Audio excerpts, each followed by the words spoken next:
But we begin tonight with another reprimand to President Obama over his use of executive action on immigration.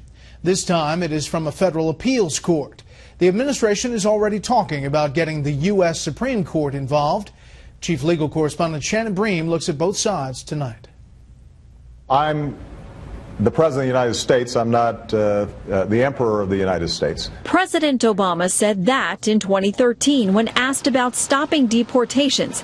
And last night, the Fifth Circuit Court of Appeals agreed, upholding an injunction blocking the implementation of two programs the administration designed to prevent the deportation of some 5 million illegal immigrants.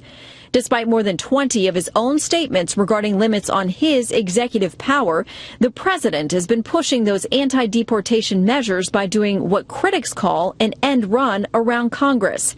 Monday, in a 2-1 decision, the Fifth Circuit Court of Appeals said federal law, quote, flatly does not permit the reclassification of millions of illegal aliens as lawfully present and thereby make them newly eligible for a host of federal and state benefits.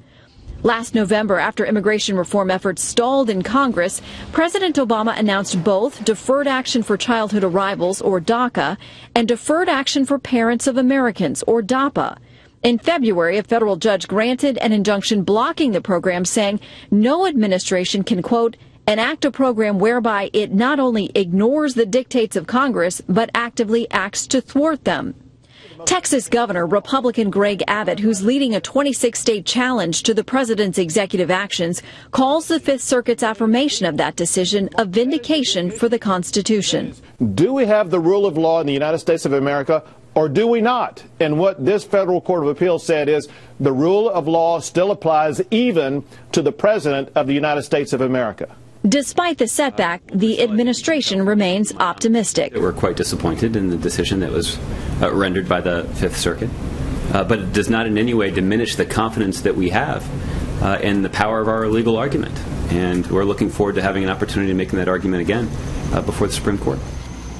The justices are under no obligation to take up the administration's appeal, but if they do hear the case, it likely won't be until March or April, with a decision due by late June 2016. And Bret, of course, that's right in the middle of what is probably going to be a very heated race for the White House. Already a big issue. Shannon, thank you.